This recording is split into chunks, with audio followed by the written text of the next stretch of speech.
Happy Sunday, Dolphins fans. Welcome to Dolphins Today by Chat Sports. I am Nic Rohloff. We have some Dolphins news coming at you on this Sunday morning in the form of two releases. Chris Grier and Mike McDaniel are already making some cuts to trim this Dolphins roster from 90 players to 53 by Tuesday's deadline, as the Miami Dolphins 53-man roster will be set on Tuesday, August 27th. Make sure you are subscribed to the channel because we're going to update you from now until then with every single cut that Miami makes until we do have our official and initial Dolphins roster on Tuesday afternoon.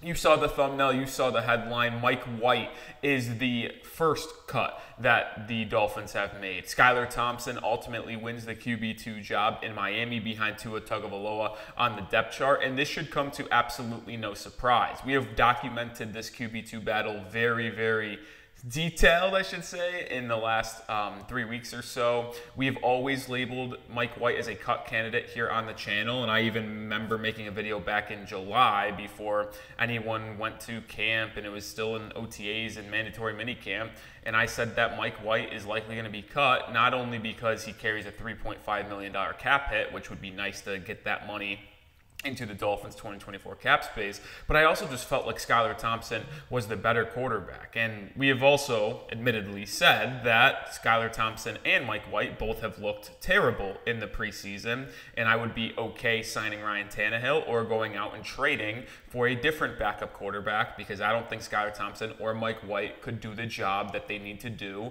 if Tua Tagovailoa ever went down or had to miss some games. I mean, you just had to see what they were doing in the preseason. Mike White, who is now off this Dolphins roster, was 20 of 43, 179 yards and no touchdowns in his preseason numbers. Like, they were terrible. And the eye test is even worse than the statistics show. Like, if you just watched Mike White try to command the offense and try to throw wide receivers open, stand in the pocket, it just was so evident that he needed to be off this team. He was a statue in the pocket. Anytime pressure came at him, he kind of basically gave up. A couple times he also got strip sacked as well, and I think he just missed too many good throws that there were opportunities at times to make a big chunk play, and he was unable to do so.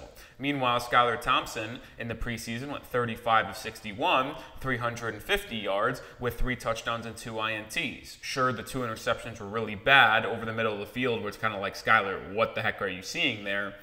But he at least did have more chunk plays. He moved the football. He used his legs more. And he had a couple really nice throws. And I think the final preseason game this past Friday against the Buccaneers kind of sealed the deal for Skylar to be QB2 with that nice little layered seam route in between the safeties and the linebackers, where he hit UDFA Hayden Rucci for a 20-yard touchdown. And then that also one where he faked the pitch to the left, bootleg to the right, and then threw on the run about a 25-yard strike up to the sideline to Mike Harley Jr. I don't think there was ever any doubt on Skylar Thompson winning the QB2 battle. And I remember seeing in our community post that we put out yesterday morning on who do you guys believe should be the Dolphins QB2, 93% of you said Skylar Thompson. Skylar's been with this team since 2022. He damn near started the playoff game. So Skylar Thompson will remain the backup quarterback for Tua Tagovailoa as Mike White is released to free up $3.5 million for the Dolphins 2024 cap space. Let me know your one-word reaction to Mike White being cut. Mine is not surprised. If I'm hyphenating that and making it one word, I'm cheating. But you guys can do the same down in the comment section. Either way, let me know what your one-word reaction was to White being cut. He wasn't the only cut for the Miami Dolphins today, and it's unfortunate because he's my sweet prince, and most of you know this, but the Dolphins have also released tight end Jody Fortson Jr., and this one hurts me a little bit because he was so good in mandatory minicamp. He was so good in Dolphins OTAs in the beginning of these offseason workouts, where I went out on the record and made my claim that I think Jody Fortson Jr. is going to make this 53-man roster, and heading into training camp in late July, I think the momentum for Fortson to make the squad was at an all-time high. I projected him to beat out a Julian Hill or a Durham Smythe to be a top 3 tight end on this team because of his big frame and his ability to be a red zone threat for the Dolphins in the receiving game. But ultimately, Fortson struggled with drops. He had an injury, and he did not perform well during the training camp portion of this preseason at all, and to me it makes sense that he is released. I said it on Friday that my guy is unfortunately not going to make it, and ultimately that is the case. Jody Fortson Jr. has been released by the Miami Dolphins, and the tight end room looks pretty clear to me. Tanner Connor had a good camp. I'd like to see him potentially end up on the practice squad if nobody else picks him up for Miami. But I think Mike McDaniel is going to keep 3 tight ends. In the first 2 years with the Dolphins, he's kept 5 and he's kept 2. So no one really knew how many tight ends he was going to try to keep this year. I think it's going to be 3. It's going to be Jonnu Smith, who's going to be a difference maker for this team. It's going to be Durham Smythe, and it's going to be Julian Hill, as he's had an excellent camp and he continues to be one of the top blocking tight ends for the Miami Dolphins. We got more to come here on today's episode because I am speculating that a big move potentially could be coming for Miami. But we are sponsored by Prize Picks, the #1 way to play daily fantasy sports, and you have to join more than 5 million active members playing Prize Picks on a daily basis. What is Prize Picks? What's the best way to play daily fantasy sports? All you do is pick more than or less than on 2 to 6 player stat projections, and you can watch the winnings roll in. You don't play other people like other daily fantasy sports platforms. You just play the numbers. You can also customize the way you play. You can go season long. You can go daily. You can cross mix players from football, basketball, baseball when basketball comes back around, but obviously baseball and football are tagging along right now. You can do golf. You can do esports as well. Prize Picks is the best way to play daily fantasy sports, and you can already look towards week 1 of football that is 2 weeks away. And our guy Tyreek Hill, his projection's already up there, 90.5 pass or receiving yards. Pick more or less. Make your week 1 entry right now. And Prize Picks is offering the real ones here at Dolphins Today a first deposit match up to $100 when you go to prizepicks.com/CLNS, create an account and use code CLNS, or just download the app Prize Picks, code CLNS to get a first deposit match up to $100. Prize Picks, run your game. All right, the way I want to wrap up today's show is speculating if a big move could be coming, because listen, when you're releasing people this late in the offseason before the regular season gets underway, even if this can be called the offseason anymore, I don't know if it is once the preseason starts, but Mike White's $3.5 million cap hit that comes off the books is not nothing, right? Like, freeing up $3.4 mil puts the Dolphins around $24-25 million in cap space. And do I think they're going to go out and make a splash move the next week or so? Probably not. But what this does, and the ability to continue to free up cap space, allows you to carry some of it over, because there is a lot of money that Dolphins are going to have to owe next year, but also allows you more flexibility into the season. If someone were to get hurt and a key player gets injured, you can go out and sign a free agent and not have to worry about the money that it would cost you. Also,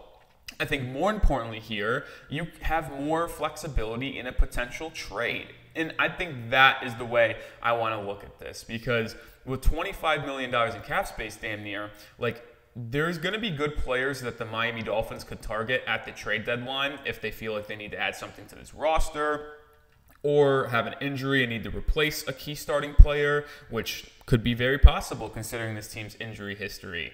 And having the ability to just absorb a $10 million contract, $15 million contract, I think is very, very vital for a team that has Super Bowl aspirations. I placed a very high expectation on this Dolphins team. I believe this year has to be division or bust. And even though Vegas doesn't agree with me and has the Dolphins as the 3rd best odds to win the AFC East, I think they have the best complete roster in this division. And I don't believe in the Jets because of Robert Saleh and 40-year-old Aaron Rodgers coming off a major injury. I don't believe in Buffalo because they lost some of their key players in the secondary. Trey White, Matt Milano's out until December with that torn bicep. They don't have Micah Hyde and Jordan Poyer, obviously. They lost Stephon Diggs, Gabe Davis. Like, I don't think the Bills got better than they did last year, and I would expect them to take a little bit of a regression to 10-7, 9-8. And I also don't like Sean McDermott as a head coach. Patriots obviously aren't even close to competing. They will likely have a top 5, top 10 pick in this NFL draft. So to me, if the Dolphins can stay 90% healthy,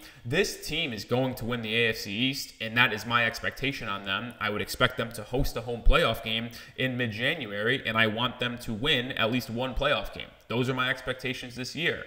And to tie this up into the Mike White release, freeing up the $3.5 million in cap, and ultimately having $24-25 million in cap space right now will only help them achieve that goal. Because like I said, if their interior offensive line continues to be an issue and it isn't looking good in the regular season, in the first month and a half of the year, well, they can address that at the trade deadline and maybe acquire someone who has like a $9-10 million cap hit to be a starting right guard or a left guard if those positions are becoming an issue. Or they can do the same thing in any other position. If an injury happens to Jalen Ramsey or Jordan Poyer or Javon Holland, they can go out and acquire one of these top safeties or top cornerbacks that always are available at the NFL trade deadline. To me, this just makes the most sense in the world for Miami to go with Skylar Thompson as QB2. He's cheaper, he's ultimately better, and I think a big move could be coming in the next 3-4 months for Miami. It might take some time, but with the new cap space that the Dolphins have, it makes too much sense for Miami to ultimately make a trade